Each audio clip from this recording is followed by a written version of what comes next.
운전을 하고 가는데 앞에 차를 박았습니다. 그러자 앞에 운전했던 사람이 뒷목을 잡고 내립니다. 이 사람은 그런데 영문을 모르겠는 겁니다. 내가 언제 사고를 냈지? 내가 언제 앞을 박았지? 그리고서 내렸는데 이분은 가슴을 찢어지는 가슴을 붙잡을 수밖에 없었습니다. 왜일까요? 앞에 차가 수입차였던 거예요. 역시 재밌죠? 이 재밌지 않습니까? 왜 재밌는 줄 아십니까? 원래 나 만드는 얘기가 그렇게 재밌는 거예요. 아니 주일 아침에 신보들을 곱게 쓰셔야지 이 얘기 같이 울면서 어떻게 하면 좋아요 목사님, 혹시 성도 얘기는 아니죠? 막 이러셔야죠. 근데 이분이 뒷목을 잡고 내리는 분과 찌그러진 범퍼와 앞에 찌그러진 수입차를 보면서 내가 왜 이 사고를 낳는가, 여러분 그 이유를 알고 계십니까? 아십니까? 아실 리가 없죠. 왜 그러냐면 앞을 보고 운전을 안 했습니다. 그럼 어디를 보고 운전을 했을까요? 옆을 보고 운전을 한 겁니다. 그럼 왜 옆을 봤을까요?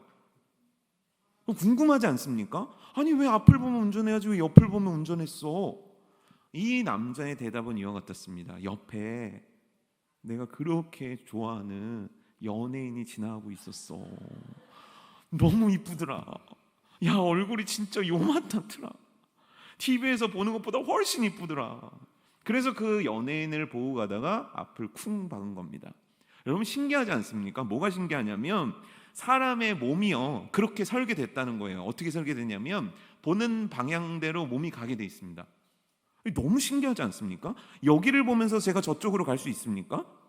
없습니다. 제가 여기를 보면서 이쪽으로 갈 수 있습니까? 없습니다. 사람은요 보는 대로, 보는 방향대로, 보는 것에 따라서 가게 돼 있습니다. 제 얘기가 맞습니까?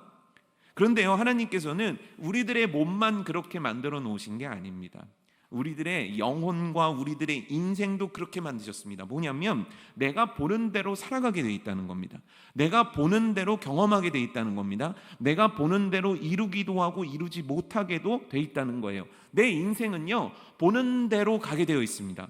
그래서 여러분들 잘 살고 있는가, 내가 제대로 된 방향을 가고 있는가, 이거를 아시려면 어떻게 돼야 되냐면 오늘을 보시면 됩니다. 오늘 내 자리가 내가 보고 온 자리입니다. 오늘 내가 살아가는 모습이, 오늘 내 가정이, 오늘 내가 살아가고 있는 형편 모든 것들이 나는 인정하기 싫고 또는 나는 후회될 수도 있고 나는 되게 아플 수도 있지만 냉정하게 얘기하면 뭐냐면 내가 본 대로 왔기 때문에 거기로 간 겁니다. 내가 보지 않았다면 그 길로 절대 가지 않습니다. 내가 보지 않았다면 그 길에 있지도 않습니다. 그럼 내가 이렇게 살아가고 있는 이유는 무엇인가? 내가 그것들을 봤다는 거예요. 그럼 여기서 봤다라는 게 뭐냐면 내가 그걸 좋아했다는 겁니다. 내가 그걸 원했다는 겁니다. 내가 그걸 추구했기 때문입니다. 그래서 여기에 도착하게 된 겁니다. 그래서 내가 지금의 인생을 살고 있다라는 거죠. 그럼 여러분 이 문제에 대해서 내 마음이 원하고 내 마음이 추구하는 것에 따라서 내 인생의 방향이 결정되고 걸음이 결정된다면 도대체 이 마음에 추구하는 것, 도대체 무엇을 추구하며 살아야 될지, 무엇을 보며 살아야 될지 우리 생각해 봐야 되지 않겠습니까?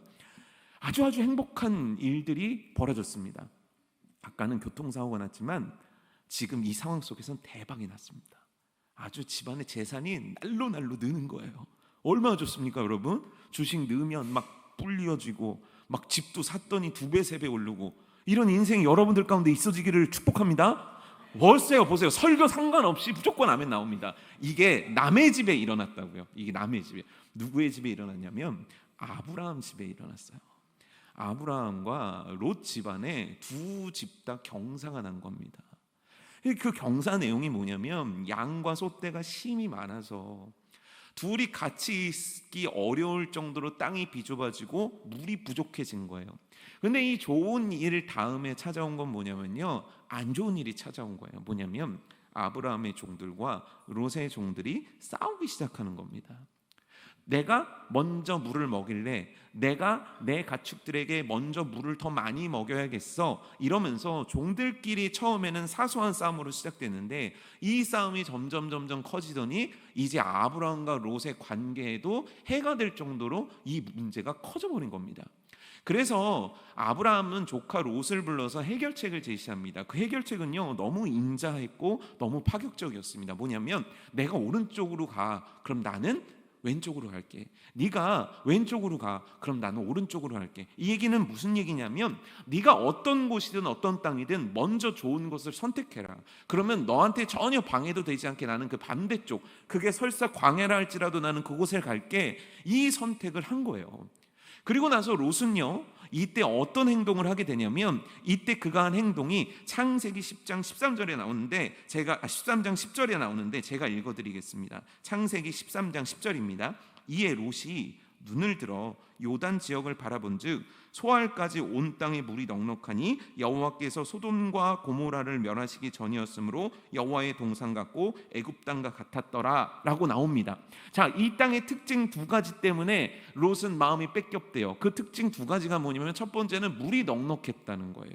지금 물 때문에 고생이니까요. 그리고 나서요, 물만 많은 게 아니라 그 땅을 쫙 보니까, 야, 이 땅은 나일강이 넘쳐 흐르는 그 애굽과 비교해도 부족한 땅이 아니다. 야, 만약에 에덴 동산이 있었다면 이 땅과 같았을 거다. 좋다는 겁니까? 나쁘다는 겁니까? 그런데요, 롯이요, 이 땅을 선택했다는 겁니다. 삼촌, 저 그 땅 갈래요 라고 선택했다는 겁니다. 자, 이 선택은 좋은 선택입니까? 나쁜 선택입니까? 제가 다시 한번 질문 드리겠습니다. 이 땅은 좋은 선택입니까? 나쁜 선택입니까? 존나쁘는 뭡니까? 왜 저를 죄짓게 하십니까? 성도님들이요, 정확하게 A면 A고 B면 B지 왜 그렇게 얘기하십니까? 좋은 땅입니까? 나쁜 땅입니까? 여러분들 같으면 이 땅을 선택하겠습니까? 선택 안 하겠습니까? 목사님, 뭐 돈이 있어야 땅을 선택하든지 말든지요. 여러분, 물이 많고요, 그 광야 가운데 살던 아브라함 이 롯에게는요, 진짜 천국 같은 땅이 맞습니다. 근데 여러분들이 이 땅을 좋다라고 얘기하지 못하는 이유는 바로 그 뒤에 나온 말 때문입니다. 소돔과 고모라 땅을 하나님께서 멸하시기로 작정했다는 거예요. 왜 멸하시기로 작정했냐면, 그들의 죄가 많았기 때문입니다. 그들의 죄를 보시고 더 이상 저들을 살려둘 수가 없다, 그러니 심판하겠다, 이게 하나님의 결정이었다는 거예요. 그럼 여기서 이제 두 번째 질문으로 들어가도록 하겠습니다. 롯은요, 그런 줄을 몰랐기 때문에 이 땅을 선택했다? 아니다. 롯은 그런데도 불구하고 그 땅이 좋아서 선택했다. 자, 1번입니까? 2번입니까? 2번입니까? 어떻게 이렇게 잘하십니까? 이유가 나오는데요, 우리가 읽었던 13장 10절에 그 이유가 다 나옵니다. 성경은요, 롯이 그 땅을 선택했다, 그 땅으로 이사 갔다라고 표현하지 않아요. 그럼 뭐라고 표현하냐면, 그가 눈을 들어 바라봤다라고 표현해요. 여기서 눈은 우리들의 눈을 뜻하지만, 성경 속에서의 눈의 또 하나 의미는 뭐냐면요, 샘이라는 뜻을 갖고 있습니다. 샘이 뭐죠? 근원이에요. 시작되는 지점, 중심이에요. 그걸 눈이라고 표현한다는 거예요. 샘이라고 표현한다는 거예요. 그러니까 뭐냐면, 눈을 들어 내가 뭔가를 결정했다는 건 뭐냐면, 내 중심이 움직였다는 거예요. 근데 그 중심이 움직였는데 눈을 들어라고 나오지 않습니까? 그럼 고개를 들어서 봤나 보다라고 생각할 수 있지만, 여기서 들어는 뭐냐면 갖고 가다라는 뜻이에요. 그럼 뭐냐면요, 그는 지금 롯은요, 소돔과 고모라 땅에 그의 중심을 들고 갔다라는 거예요. 근데 그 갈 때 그냥 간 게 아니라는 거예요. 바라본즉이라는 표현이 있는데, 이게 뭐냐면 주목하다, 알아보다, 조사하다라는 뜻을 갖고 있거든요. 뭐냐면요, 롯은요, 모르지 않았어요. 소돔과 고모라 땅이 어떤 땅인지 너무 잘 알고 있었어요. 그 땅의 풍요로움도 알고 있었지만 그 땅의 죄악도 알고 있었다는 거예요. 그래서 13장 10절을 보면요, 아주 재밌게 쓰여진 거예요. 롯이 봤는데 그 땅의 풍요는 봤는데 그 땅의 죄악은 보지 않았다는 거예요. 이 얘기는 뭐냐면, 롯이 그 땅을 선택할 때 매우 선명한 기준 하나가 있었는데, 그 기준은 뭐냐면 잘 먹고 잘 사는 그것이었다는 거예요. 그래서 성경은 뭐라고 얘기하냐면, 그가 눈을 들어서 그가 결정해서 그가 갔더라. 그런데 그는 놓쳤더라. 그 땅이 심판받을 땅임을 놓쳤더라. 롯은요, 몰라서 그 땅을 간 거 아닙니다. 롯은요, 실수로 가서 그 땅 선택한 거 아닙니다. 만약에 실수고 몰랐다면 나와야죠. 중간에 나와야죠. 나올 수 있는 기회도 있었지만 그는 나오지 않습니다. 왜죠? 그 땅이 좋았거든요. 대신 그가 선택한 삶은요, 베드로 사도에 의하면 그 땅에서 괴로웠다는 거예요. 그 땅이 하나님이 나한테 주신 땅이 아닌데, 이 삶이 하나님이 나에게 원하신 인생이 아닌데, 내가 그 양 좀 더 늘려보겠다고 내가 그 물질의 눈이 어두워서 이 땅을 선택하고, 그는 그럼에도 불구하고 아브라함과 함께 있었으니까 신앙이 뭔지 알고 믿음이 뭔지 아니까 그 안에서 어떻게 하든 신앙을 지켜내려고 몸부림치며 살았다라는 거예요. 여러분, 이 정도면 인생 괜찮은 겁니까? 롯처럼 살면 괜찮은 겁니까? 자, 인터뷰를 해봤습니다. 롯이요, 당신 왜 그 땅 선택했습니까? 그 땅은요, 물이 많고요. 그 땅은 진짜 에덴 동산 같았어요. 자, 롯이요, 그럼 그 땅을 선택한 걸 후회하지 않으십니까? 후회하죠. 근데 롯이요, 왜 그 땅을 떠나지 않습니까? 그게 말이죠, 쉽지 않습니다. 이 양떼를 데리고 어디로 갑니까? 이 소떼를 데리고 어디로 갑니까? 이 딸 자식들은 어디서 시집을 보냅니까? 쉽지 않습니다. 아니, 롯이요, 이 땅을 하나님께서 멸망시키기로 작정하셨다니까요. 알죠. 알죠. 제가 잘못했습니다. 하지만 놓을 수는 없습니다. 자, 어느 날 하나님께서 천사를 여러분들에게 보내셨다 칩시다. 그리고 여러분들한테 질문합니다. 네가 살고 있는 인생이 내가 원하는 인생 맞니? 네가 있는 그곳이 내가 원하는 그곳 맞니? 네가 하는 그 일이 내가 원하는 그 일 맞니? 자, 뭐라고 대답하실 수 있으시겠습니까? 우리들 대부분은요, 하나님 잘못했습니다. 우리들 대부분요, 하나님 용서해 주세요. 그리고 우리들 대부분은요, 하나님 하지만 오늘 이걸 놓을 수는 없습니다. 오늘 이걸 놓으면요, 내 처자식은요, 오늘 이걸 놓으면요, 내 인생은요, 이걸 놓으면요, 하나님 내 삶은요. 롯은요, 결국 파멸합니다. 롯은요, 결국 하나님이 그의 인생 가운데 주신 삶을 살아내지 못합니다. 사랑하는 성도들이요, 잘 들으십시오. 우리의 선택은 우리의 중심에 따라서 결정됩니다. 우리들의 인생의 걸음은요, 결국 내가 원한 걸음으로 이어져 온 겁니다. 근데 중요한 건 뭐냐면요, 언젠가 그 인생과 그 걸음에 대해 하나님은 그 책임을 물으신다는 겁니다. 그래서 오늘 말씀은 뭐냐면, 너희들이 무엇을 보고 있는가, 그거에 대해서 생각해 보라는 거예요. 오늘 말씀 주인공은 베드로거든요. 베드로 얼마나 멋진 사람입니까? 예수님이 12사도요, 최고의 사도요, 교회의 반석이 된 위대한 사람 아닙니까? 그의 인생의, 성경 속에서 드러난 그의 인생의 첫 번째 스토리는요, 아주 비극적인 상황에서 시작됩니다. 그 상황이 뭐냐면요, 그물을 던졌는데, 어부거든요. 배에서 그물을 던졌는데 물고기가 안 잡힌 겁니다. 그럼 물고기가 안 잡히니까 어떻게 했겠습니까? 더 열심히 하는 거예요. 애를 쓴 거죠. 수고를 한 거죠. 근데 잡힌 물고기가 없는 겁니다. 그래서 어떻게 했냐면, 오늘은 땡인가 보다, 어떻게 내 어부 역사에서 이런 날이 있을 수 있을까? 그래서 그물을 다 정리를 합니다. 그리고 나서 배를 이제 땅에 정착을 시키고 퇴근을 하려고 하는데, 그때 웬 남자가 나타나는 겁니다. 그 남자는 베드로에게 요구합니다. 배를 좀 갈릴리 바다에 띄워주시죠. 그리고 저와 함께 그곳에 있읍시다. 자, 이 남자는 누구일까요? 예수님입니다. 예수님께서 베드로에게 오셔서 요청을 한 거예요. 왜냐하면 이렇게 여러분들처럼 무리가 모여 있었고 예수님은 설교를 하셔야 되는 거예요. 그래서 여기가 배입니다. 여기다 배를 띄워놓고, 여기 베드로 보이십니까? 순수하시거나 뭔가 큰일 나신 거죠. 여기 베드로가 있고 예수님이 계십니다. 예수님께서 흔들리는 배 위에서 말씀을 전하십니다. 재밌었을까요? 재미없었을까요? 예수님께서 전하시는 말씀이 아주 은혜로웠을까요? 은혜가 없었을까요?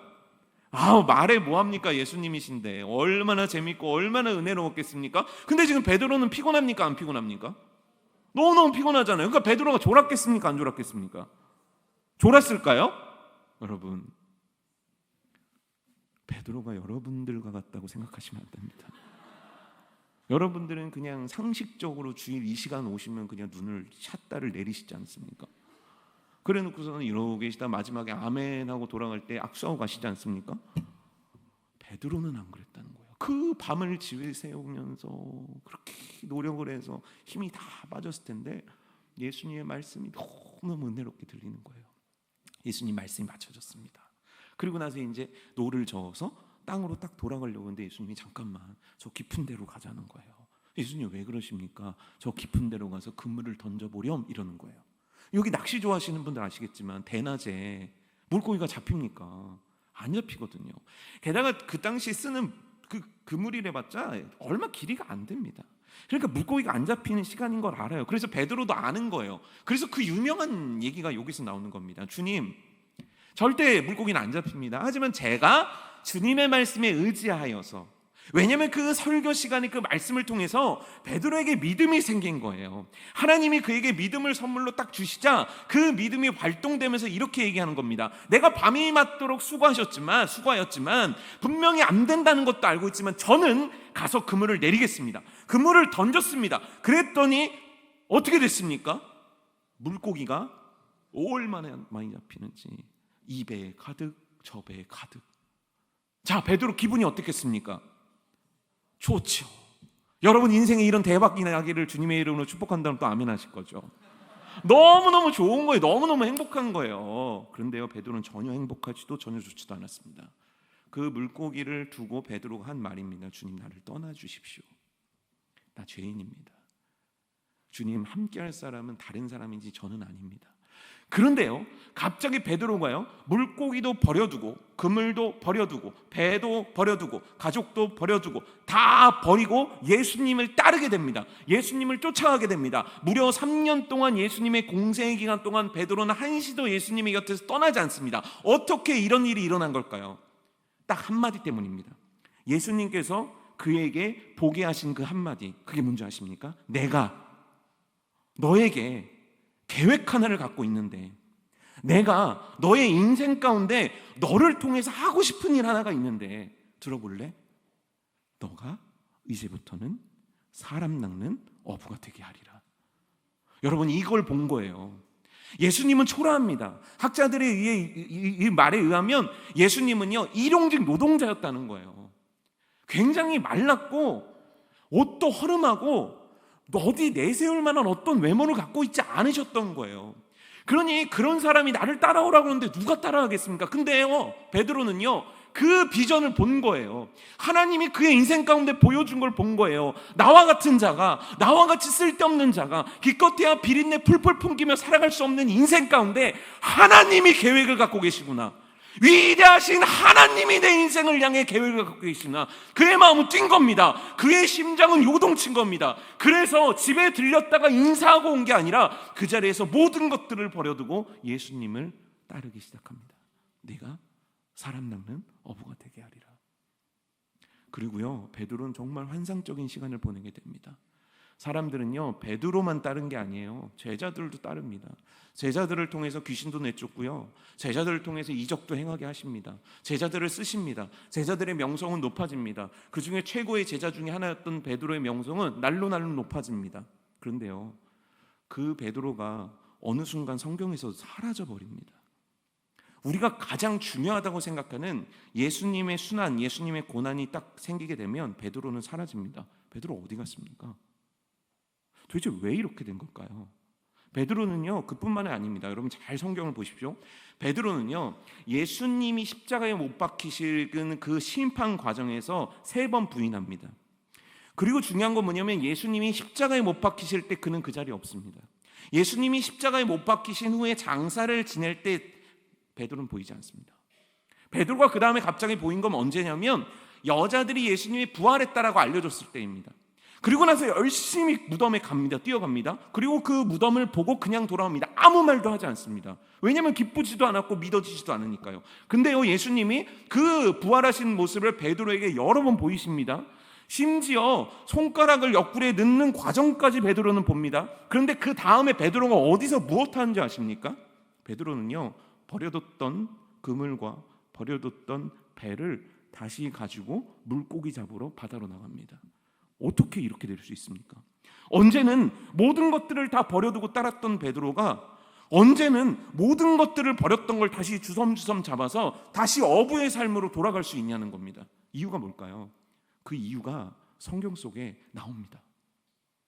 어느 날 제자들은요 막 토론을 벌이기 시작합니다. 그 토론의 주제는 누가 예수님의 오른쪽 왼쪽에 설 것인가였습니다. 누가 위정 좌의정 할 것인가? 너무 예스럽습니까? 누가 국무총리 할 것인가? 누가 대법원장 할 것인가? 누가 높은 직책에서 더 많은 권력을 가질 것인가? 그 싸움을 벌이고 있었다는 거예요. 그리고 그때 놀랍게도 그 자리에 베드로는 있었다는 겁니다. 제자들이, 베드로를 비롯한 제자들이 왜 그 싸움을 벌이고 있는 겁니까? 이들이요 너무 환상적이었던 거예요. 자기들의 비참한 인생 가운데 빛을 비춰서 따라왔는데 그 빛을 비춰주신 예수님이 너무 대단하신 거예요. 그러니까 이들이 환상을 갖게 된 겁니다. 누구의 환상이요? 그들의 환상이요.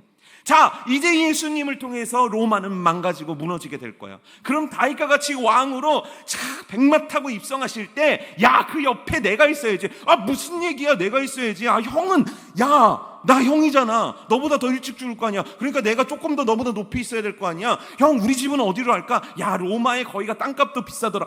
이런 얘기를 하고 있었던 겁니다.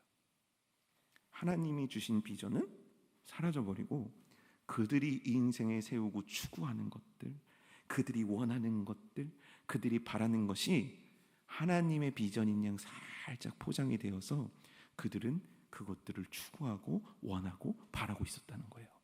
그래서 베드로는 추락한 겁니다. 여러분 생각해 보십시오. 롯이라는 자를 우리는 너무 무시합니다. 그런데요, 롯이 아버지처럼 모셨던 자가 아브라함입니다. 아버지가 자식을 대하듯이 아브라함은 롯이라는 자에게 모든 애정과 열정을 다 쏟아부었습니다. 아브라함이 왜 광야로 나왔는지, 아브라함을 향한 하나님의 뜻과 계획은 무엇인지, 아브라함에게 어떻게 역사하셔서 이와 같은 부자가 되었는지, 왜 주변 민족들이 아브라함을 건들지 못하는지 여러분 롯처럼 옆에서 자세히 보며 잘 아는 사람은 없었다는 거예요. 그런데 그가 너 이제 떠나라고 했을 때 그의 눈에 차버린 건, 그에게 다 그의 인생 전부를 덮어버린 건 하나님이 그의 인생 가운데 보여주시는 것이 아니라 그가 인생 가운데 이루고자 하는 그것이 그의 모든 것을 덮었기 때문입니다. 그래서 그는 망하게 된 겁니다. 그래서 베드로는 망하게 된 겁니다. 그래서 그들은 무너지게 된 겁니다. 그래서 베드로는 무너진 겁니다. 그래서 베드로는 예수님을 배신한 겁니다. 그래서 롯은요 끝까지 깨닫지 못하고 돌아오지 못하는 겁니다. 왜냐하면 보는 것으로 결정됐기 때문입니다. 사랑하는 성도 여러분, 무엇을 보고 계십니까? 무엇이 여러분들의 오늘을 이끌었고 무엇이 여러분들의 내일을 이끌 것 같습니까? 무엇이 한 주간의 삶에 여러분들에게 가장 중요한 것이었고 무엇 때문에 고민하셨고 무엇 때문에 실망하셨고 무엇 때문에 기뻐하셨습니까? 성경은요 오늘 굉장히 우리들의 폐부를 찌르는 말씀을 해주시는 거예요. 이제 베드로가요 전혀 다른 모습으로 등장합니다. 이 베드로는요 우리가 알던 베드로가 아닙니다. 이 베드로는 완전 새로워졌는데 그 이유가 뭐냐면 베드로가 성령을 받게 됩니다.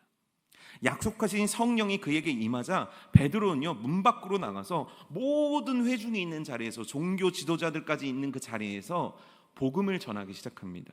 그 베드로의 첫 설교가 우리가 읽은 사도행전 2장 말씀에 기록되어 있는데 그 첫 마디가 뭐냐면, 얘들아 잘 들어, 우리 술 취한 거 아니다. 우리 지금 너네들이 생각하듯이 술 취해서 술 추정하고 있는 거 아니야. 그럼 뭐냐면 이건 하나님의 뜻이야. 이건 하나님의 계획이야. 이건 하나님께서 구약 성경 때부터 우리들에게 계속 보여주셨던 장면이야. 그리고 오늘 그것들이 이루어졌어 라고 설명을 하는 시간입니다. 그러면서 베드로가요 구약 성경에 있었던 말씀을 끌어갖고 오는데 그게 우리가 읽은 17절과 18절 말씀인데요, 이게 요엘서, 구약 성경의 요엘 선지자가 이미 예수님 오시기 전에 예언한 거예요.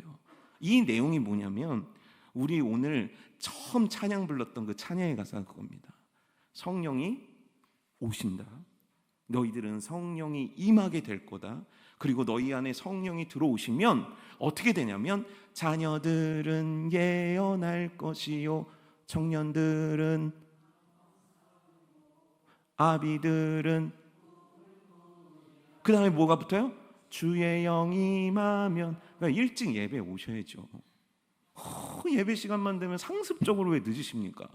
여러분 직장 생활도 그렇게 하면 직장 상사가 싫어합니다. 하나님은 여러분들 예배를 좋아하시겠습니까? 맨날 늦는데, 맨날 그 시간에 뒷문을 이렇게 열고 들어오시는데, 당당하게 열려있는 문으로 들어오십시오. 10분이면 해결됩니다. 이렇게 또 하고 싶은 말 해야죠.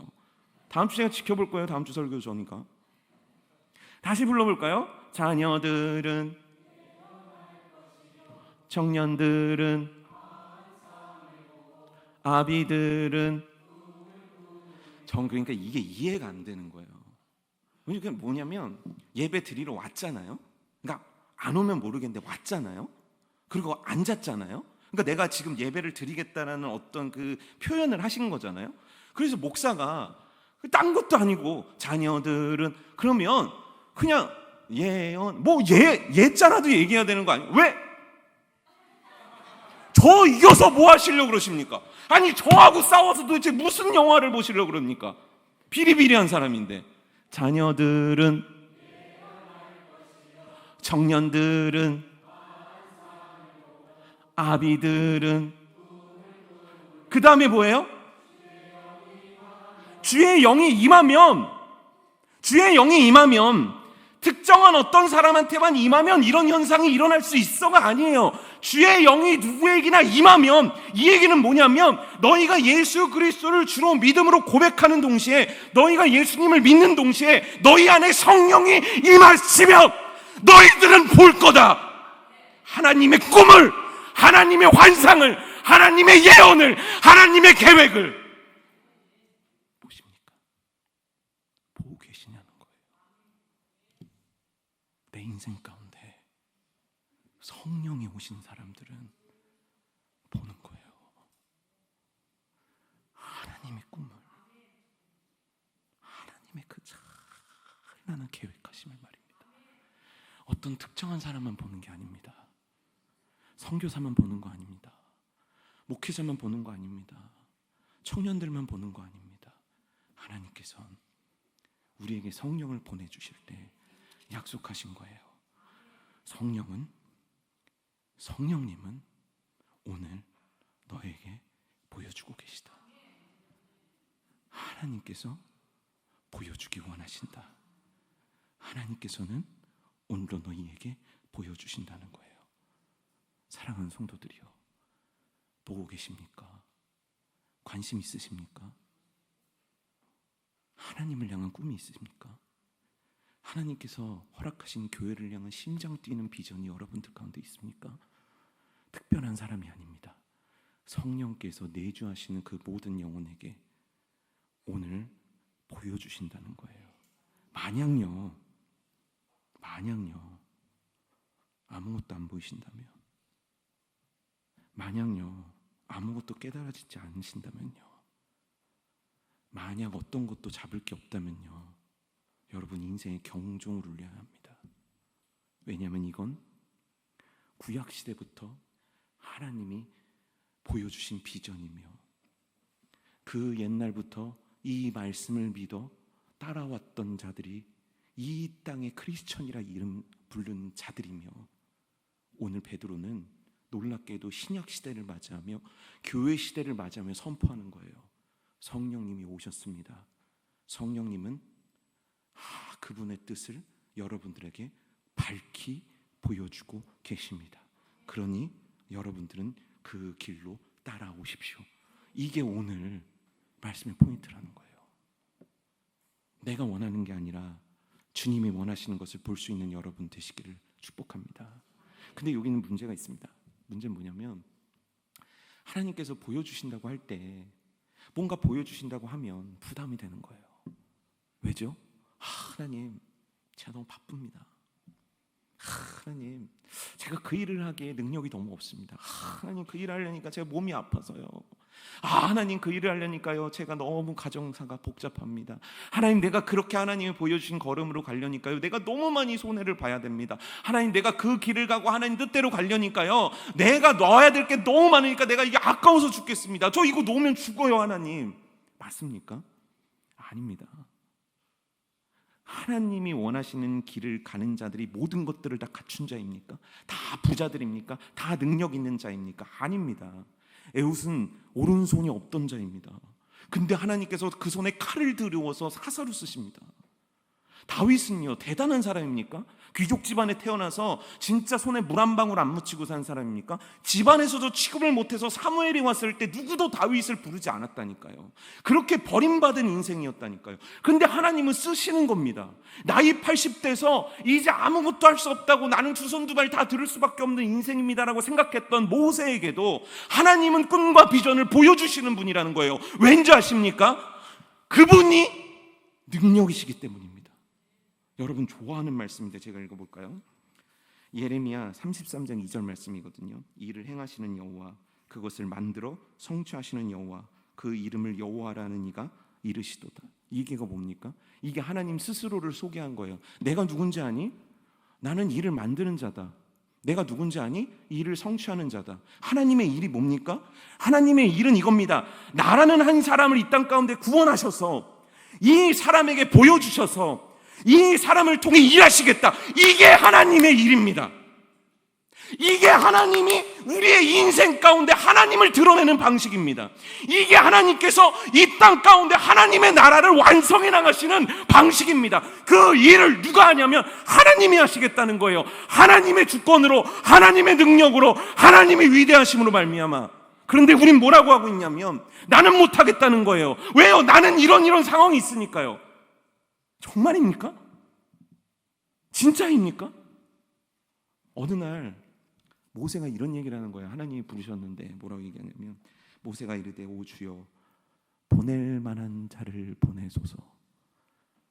하나님께서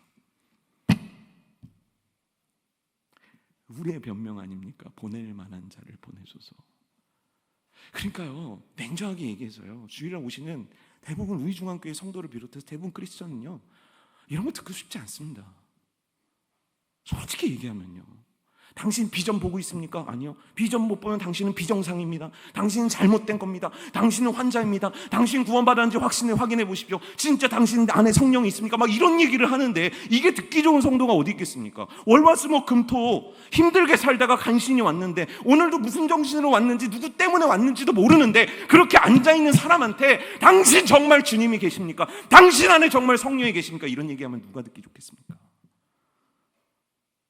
이런 설교 누가 원하겠냐는 거예요. 그런데 안 된다니까요. 내 안에 성령은 보여주시는 분이라니까요. 내 안에 성령은 너 그렇게 살면 안 돼. 내가 원하는 곳으로 가. 이 길을 비춰주시는 분이라니까요. 그럼 여기서 이제 나타나는 두 번째 문제입니다. 목사님, 지금 제 나이와 상황이 그럴 만한 나이와 상황이 아닙니다. 이렇게 얘기할 수 있다는 거예요. 첫 번째는 능력이 없다고 그러더니 두 번째는 나이가 많다고 그러고, 첫 번째는 능력이 없다고 그러더니 두 번째는 나이가 적다고 하고, 첫 번째는 능력이 없다고 하더니 두 번째는 내 지금 현재 상황을 또 핑계대는 겁니다. 제가 아는 한 집사님이 계신데요, 아내의 전도로 예수님을 믿었습니다. 아니요, 아내의 전도로 교회를 오기 시작했습니다. 근데 이제 우리 27일 해피데이 전도 축제하지 않습니까? 그 많은 우리 권사님들, 뭐 여자 집사님들이 1번 기도 제목은 뭡니까? 남편 구원 아닙니까? 자, 그 남편들은요 만날 때부터 죽을 때까지 속색여요, 그렇게. 근데 우리 권사님들, 집사님들 오해하시지 마십시오. 우리 남편들도요 부인 때문에 속 많이 썩습니다. 그렇지 않습니까? 제가 그 설교 때마다 그 안타까운 거예요. 그 부인들한테 밥을 얻어먹는 그 남자, 밥 안 얻어먹습니다. 요즘 남자가 누가 밥을 얻어먹습니까? 그냥 있는 거 그냥 먹는 거지. 우리 남자들 그렇지 않습니까? 우리가 이렇게 될 줄 알았습니까? 근데 이 예수님을 믿게 되셨는데, 이제 교회를 다니게 되셨는데, 이분이요 왔다 갔다 이렇게 하시다가 그러니까 등록 교인이잖아요. 한 3년 4년 있으니까 갑자기 자기한테 집사라고 부르는 거예요. 그 집사님이 되셨습니다. 근데 그분은 항상 자기를 이렇게 소개합니다. 안녕하세요, 저는 누구누구 잡사입니다. 여기 계십니까, 잡사님들? 아마 찔리신 분들 많을 거라 생각합니다. 근데요, 이분이요 은퇴를 하신 거예요. 꽤 사회적으로 잘 나가셨는데 은퇴를 하시고 나니까 찾는 사람이 없는 거예요. 갈 데도 없는 거예요. 근데 유일하게 일주일에 한 번 전화 오는 곳이 있는 거예요. 어딜까요? 교회예요. 사랑전도에서 전화가 오는 거예요. 베드로 전도에서 전화가 오는 거예요. 왜 지난주에 안 나왔냐고. 근데 그게 그렇게 반가운 거예요. 이분이 어디선가 나를 찾아주는구나. 그리고 나서요, 교회를 진짜 열심히 나오기 시작한 거예요. 게다가 여러분 놀라운 거 아십니까? 여러분 어디서 칭찬받을 만한 일을 하십니까? 안 하거든요. 근데요, 여러분 이번 주에 한번 실험해 보세요. 진짜 거짓말 아닙니다. 만약에 여러분들 수요일날 안 나오시는 분들이 수요일날 오시잖아요. 그럼 주변에서 칭찬해 줍니다. 이게 교회예요. 이 세상에 이렇게 좋은 곳이요. 칭찬받고 싶다면 교회로 오십시오. 이분이 교회를 막 예배 때마다 오시게 되면서 예수님을 인격적으로 만나게 되면서 성령 체험을 하신 거예요. 그리고 나서 이분이요, 통곡을 하시며 한 기도가 뭔지 아십니까? 하나님, 나 어떻게 하면 좋습니까? 나 정말 어떻게 이렇게 살았습니까? 나 정말 남은 세월 어떻게 하면 좋습니까? 하나님, 나 진짜 너무너무 후회가 됩니다. 하나님, 내가 젊어서 저들처럼 앞에 나가 찬양도 할 수 없고, 내가 능력이 있고 뭘 좀 알아서 밖에 나가서 전도를 할 수가 있는 것도 아니고, 이제 나 써주는 것도 없고, 이제 나 불러주는 것도 없고, 이제 나 진짜 내 스스로가 생각해도 쓸모가 없는데, 하나님, 나 진짜 어떻게 하면 좋습니까? 어떻게 좀 좋습니까? 왜 나는 이렇게밖에 못 사는 겁니까? 막 가슴을 치면서 하나님 앞에 통곡을 하신 거예요. 근데 그 통곡 중에 하나님께서 세미한 음성으로 말씀하시더라는 거예요. 봐라. 네? 봐라. 그래서 그분이 기도 중에 눈을 떠서 봤대요. 그랬더니 웬 애 하나가 타다다닥 뛰어가더래요. 저게 무슨 의미입니까? 봐라. 그랬더니 어떤 청년 애들이 저 앞에서 막 기도하고 있더래요. 봐라. 봐라. 봐라. 저들을 위해 기도해라. 이분이 뭐를 알아요? 새신자인데 전도사님 찾아가서 아까 파다닥 뛰어갔던 애 이름이 뭐죠? 김팔곤입니다. 김팔곤입니까? 저 김팔곤이란 아이는 부모님이 교회 다니십니까? 아니요, 교회 안 다녀요. 그것 때문에 참 제가 그럼 그걸 적는 거예요. 기도 제목이 타타타타 만들어지는 겁니다. 우리 교회 유치부들, 우리 교회 중고등부들, 우리 교회 유초등부들, 우리 교회 청년들, 그러고 보니까 내 아들놈은 어떡하지? 내 손녀딸은 어떡하지? 그리고 이분이 기도를 시작하시는데요, 저한테 한 얘기인데요, 목사님, 저는 새벽 3시에 기도를 시작합니다. 그런데 저는요, 일어나서 기도합니다. 그러는 거예요. 그래서 물어봤습니다. 아니, 관절도 안 좋으시고 일어나셔서 눈 감고 기도하시다가 중심 잃으셔서 넘어지시면 어떡하냐고. 근데 저한테 뭐라고 그러는지 아십니까? 만약 내가 기도하다가 눈을 감는 1초라도 하나님 앞에 헛되게 살고 싶지 않습니다. 하나님이 보여주신 인생대로 진짜 1초도 낭비하고 싶지 않습니다. 그리고 저한테 웃으시면서 한 얘기예요. 목사님, 새벽에 나이가 먹으니까 눈이 떠져요. 얼마나 감사한지 몰라요. 여러분, 핑계 대실 수 있으십니까? 아직도 뭐가 그렇게 갈등되십니까? 정말 궁금해 하십니까? 정말 원하십니까? 내 자녀 좋은 대학 보내기는 원하지만 내 인생 속에 뜻하신 하나님의 비전이 이루어지려는 열망이 있으십니까? 오늘 내가 투자한 거 어떻게 잘 돼서 돈 좀 많이 벌었으면 좋겠지만, 오늘 교회를 향한 하나님의 뜻과 계획이 이루어지기 원하는 뜨거움이 여러분들 안에 있습니까? 죄송합니다. 전 그런 여러분들을 크리스천이라 부를 수가 없습니다. 죄송합니다. 전 여러분들이 옳은 신앙생활을 한다고 얘기하고 싶지 않습니다. 호칭상으로는 집사라고 불러드리고, 호칭상으로 성도라고 불러드리겠지만, 호칭상으로는 청년이라 부르겠지만, 아니요, 전 인정할 수 없습니다. 왜냐하면 성령이 내주하시는 인생은 성령께서 보여주시는 것에 따르게 되어 있기 때문입니다. 우리가 매일 큐티를 하는 이유, 우리가 매일 찬양을 부르고 기도를 하는 이유, 우리가 말씀 붙잡고 사는 이유가 뭔지 아십니까? 이 하나님의 뜻을 알고 이 하나님의 뜻대로 살기 원하는 그 열망 때문인 겁니다. 예수 그리스도께서 나를 위해 십자가에 못 박혀 죽으신 그 핏값이 지금 내가 살아가는 이 삶이라면 우리야말로 세상에서 가장 악한 자요, 가장 나쁜 자들 아닙니까? 사랑하는 성도 여러분들이요, 불편하셔도 들으십시오.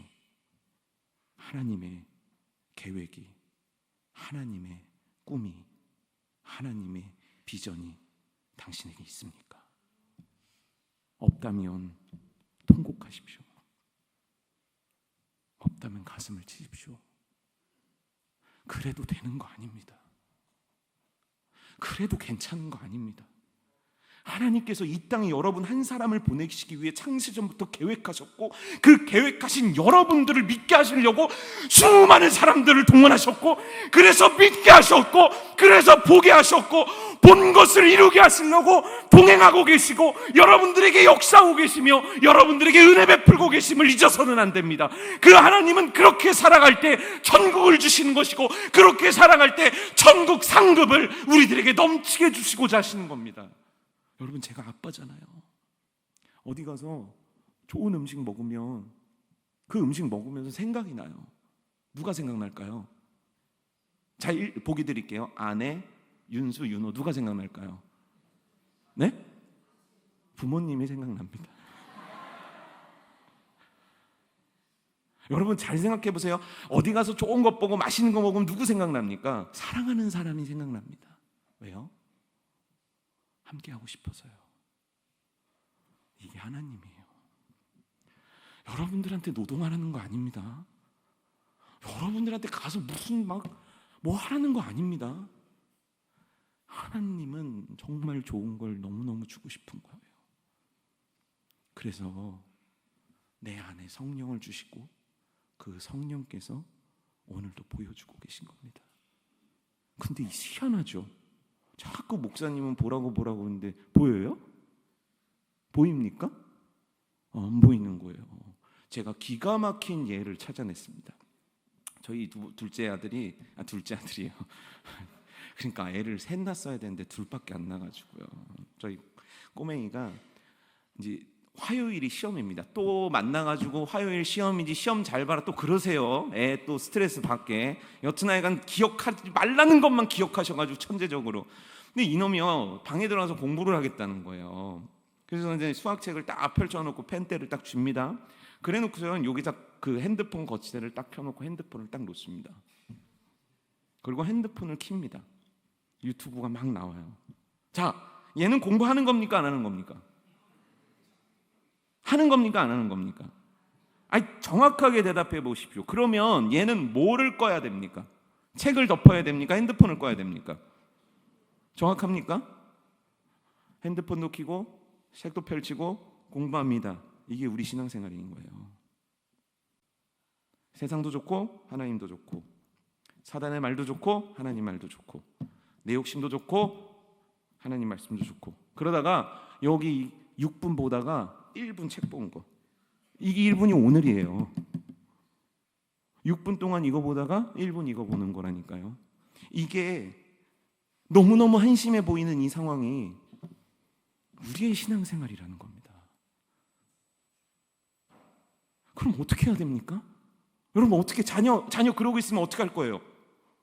등짝을 팍 때리면서 핸드폰을 탁, 너 이놈 자식 하면서 핸드폰을 밖에 탁 던져야 되는데 요즘 그러면 돼요 안 돼요? 안 되잖아요. 뭐를 끄실 겁니까? 뭐를 정리하실 거냐고요. 어떤 걸 먼저 집어넣으시겠습니까? 혹시 이러시는 거 아닙니까? 손바닥으로 핸드폰 딱 가리고 엄마 나는 공부하고 있었어. 가려집니까? 사랑하는 성도 여러분들이요, 정리하십시오. 내 중심 속에 뭐가 있는지를 보십시오. 내 중심 속에 하나님의 뜻대로 살고 싶어하는 그 열망이 있는지를 보십시오. 그러면 봅니다. 이건 약속이기 때문입니다. 그럼 보입니다. 이건 약속이기 때문이에요. 그럼 보입니다. 깨닫게 됩니다. 그걸 못하고서는 견딜 수 없는 마음이 불일 듯 일게 됩니다. 우리 중앙교회에 장영복 장로님이란 분 계시죠. 지금 미국 가셨어요. 그래서 하는 얘기예요. 원래 사람 얘기는 없을 때 해야 재밌고. 해피데이 전도 축제가 막 다가오는데 장영복 장로님이요, A4 용지에 빼곡하게 뭘 또 적어갖고 오시는 거예요. 그게 뭡니까 했더니 해피데이 전도가 아니라 축제 아니냐는 거예요. 그래서 교회를 축제처럼 만들기 위한 아이디어를 한 20개를 적어갖고 오신 거예요. 여러분 그거 보면 목회자가 어떨 것 같습니까? 진짜 귀찮습니다. 직장인 여러분, 사장님이 갑자기 좋은 아이디어라고 얘기하면 두렵잖아요. 똑같은 거예요 저도. 근데 교회는 사장님이 많으니까. 웃어주셔서 감사합니다. 전 여러분들의 이런 포인트에서 웃음을 사랑합니다. 그런데요, 벌써 장로님하고 교육위원회에서 같이 일을 하면서요, 그 장로님의 종이를 한 번도 버린 적이 없습니다. 왠지 아십니까? 하나님을 사랑하는, 교회를 사랑하는, 주님을 위해 멈출 수 없는 주님께서 보여주시는 그 열망이 그분에게 있기 때문이에요. 그래서 26일 행사도 만들어지는 거고요. 그래서 뭔가가 막 나오는 거예요.